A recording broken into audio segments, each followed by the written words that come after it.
1998 new years ewe पर New Zealand के एक छोटे टाउन एस्पर्टन में 15 साल की क्रिस्टी बेंटली अपने डॉग के साथ एक नॉर्मल आफ्टरनून वॉक के लिए जाती है और इसके बाद वो कभी लौट कर नहीं आती है। ये केस है न्यूजीलैंड का, पर हम सभी न्यूजीलैंड को एक ऐसे देश के रूप में जानते हैं जहाँ पर क्राइम बहुत कम है।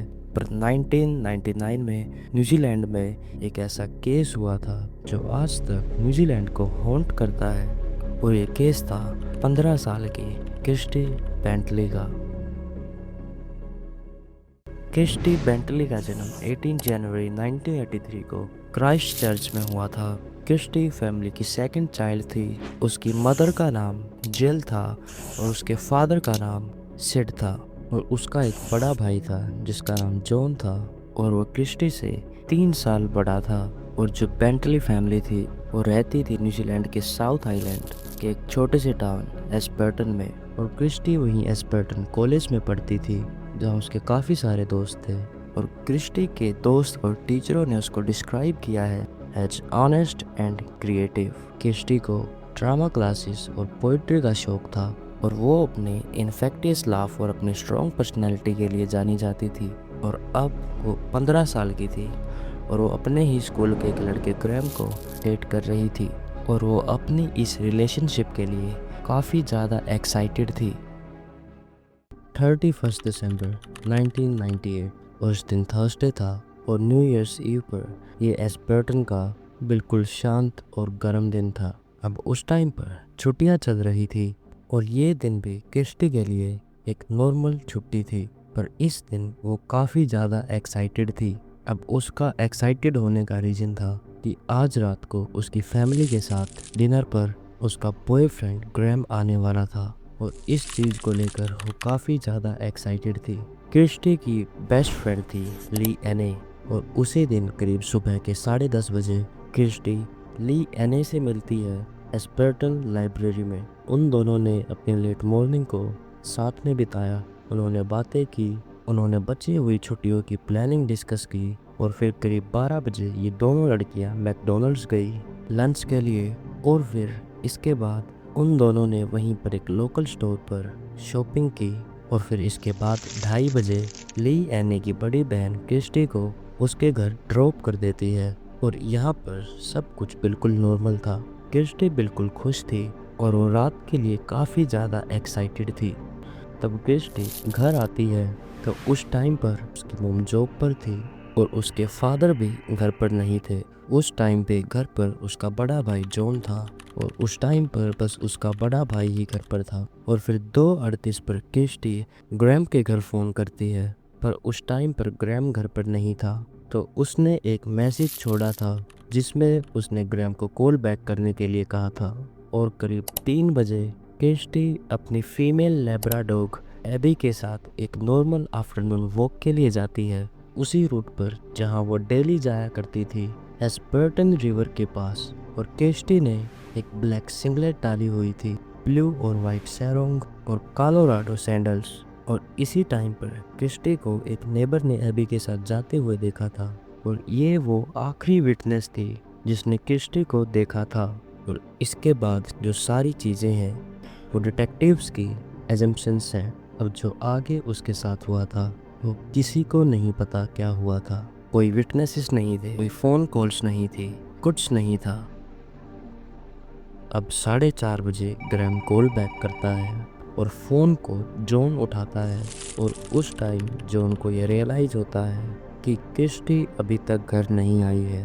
अब पहले जॉन इतना ज़्यादा नर्वस नहीं होता क्योंकि ज़्यादातर क्रिस्टी 1-1.5 घंटे के बाद ही आती थी, पर वो रियलाइज़ करता है कि अब टाइम कुछ ज़्यादा ही हो चुका है। वो 1 घंटा और वेट करता है, पर तब 5:15 पर उनकी मोम जिल घर आती हैं तो वो अपनी मोम को बताता है कि क्रिस्टी अभी तक घर नहीं आई है। और फिर वो ये चीज़ मिस्टर बेंटली को बताते हैं और फिर वो तीनों मिलकर रात के करीब 7-8 बजे तक ट्राई करते हैं क्रिस्टी को ढूंढने का, मगर उन्हें कुछ नहीं मिलता। फिर वो पुलिस को कॉल करते हैं और फिर करीब 8 बजे के बाद पुलिस वहाँ आती है और एक मिसिंग का केस फाइल करती है।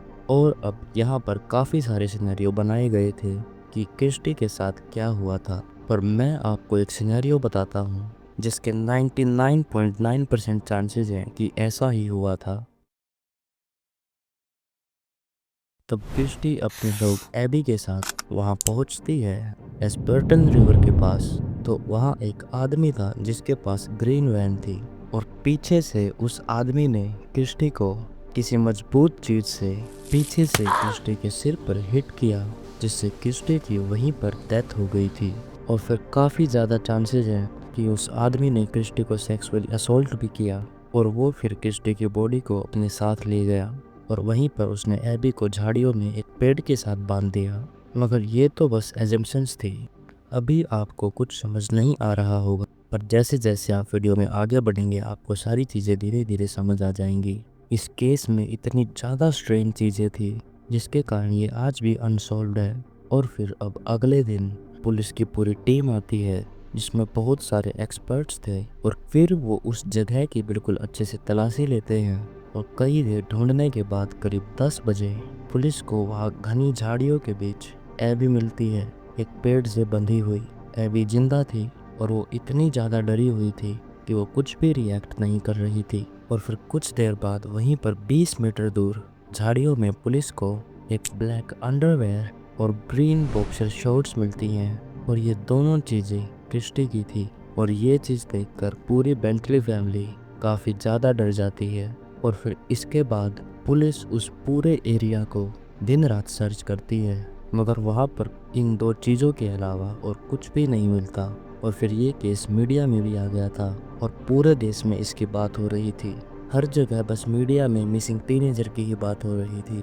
ऐसे ही 2 दिन बीतते हैं, फिर 4, फिर 5 और ऐसे 1 हफ्ता, फिर 2 हफ्ते।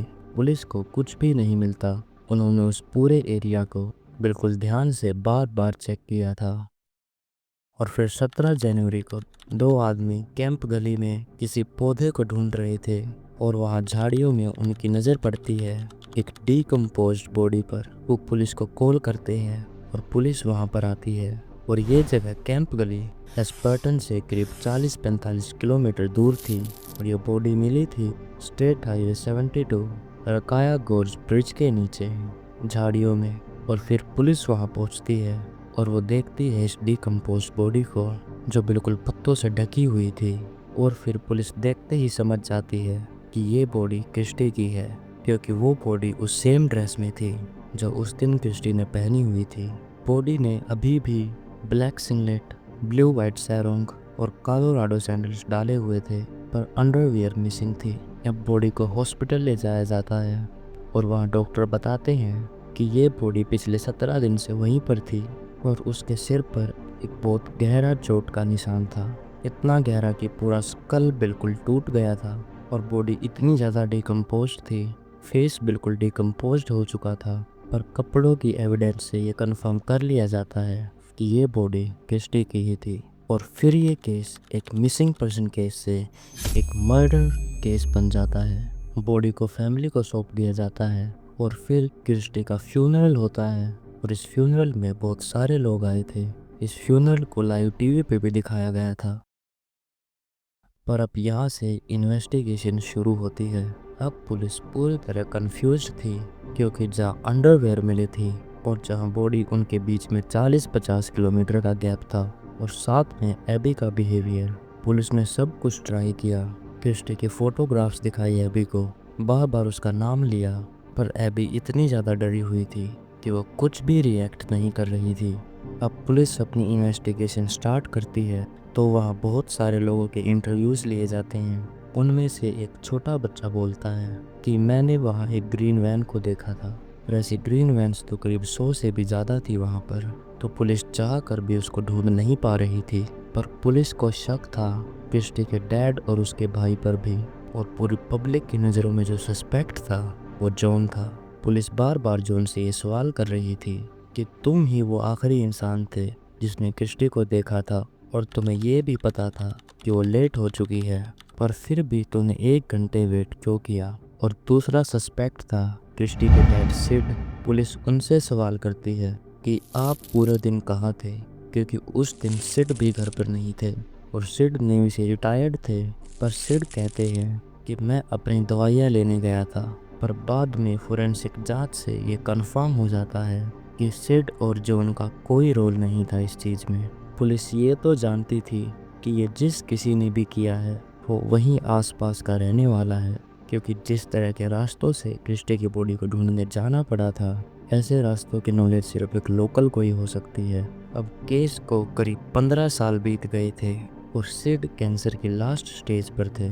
और फिर 2014 में डिटेक्टिव जॉर्ज मोर्टन इस केस को संभालते हैं और वो सिड से वादा करते हैं कि एक ना एक दिन वो इस केस को सॉल्व ज़रूर करेंगे। अब इंस्पेक्टर मोर्टन 70 से भी ज़्यादा फाइलों से भरे हुए डिब्बों को चेक करते हैं इस केस को सॉल्व करने के लिए, और फिर उनको एक सस्पेक्ट मिलता है जिसका नाम रसल था। रसल 1998 के दौरान वहीं एस्पर्टन में ही रहता था और रसल एक सीरियल किलर था। इंस्पेक्टर मोर्टन ने उसका इंटरव्यू लिया, उससे सारी चीज़ें कंफर्म की, उसका डीएनए फोरेंसिक सारे टेस्ट किए, मगर रसल भी क्रिस्टी का किलर नहीं था। और फिर 2015 में क्रिस्टी के फादर सिड की डेथ हो जाती है। और फिर 2018 में इंस्पेक्टर मोर्टन उस अंडरवेयर को दोबारा टेस्ट करते हैं ultra sensitive DNA sounding technology से, पर फिर भी डीएनए से कोई भी सस्पेक्ट मैच नहीं करता है। पर इंस्पेक्टर मोर्टन आज 2026 में करीब केस के 27 साल बाद आज भी इस केस को सॉल्व करने में लगे हुए हैं। और जॉन अब 50 साल का होने वाला है और क्रिस्टी की मोम जिल भी अभी जिंदा है और वो लगातार अपील कर रही हैं कि इस केस को सॉल्व किया जाए। हो सकता है क्रिस्टी का किलर मर चुका हो, और या फिर एक इंसान आज भी एस्पर्टन की सड़कों पे अपनी ग्रीन वैन में घूम रहा हो। तो यही थी दोस्तों क्रिस्टी बेंटली की कहानी। ऐसे ही और क्रीपी केसेस के लिए अपने चैनल ट्रू डिटेक्टिव को सब्सक्राइब करें, और अगर वीडियो अच्छी लगी हो तो वीडियो को लाइक करें, और आप कमेंट कर सकते हैं आप किस टॉपिक पर वीडियो चाहते हैं।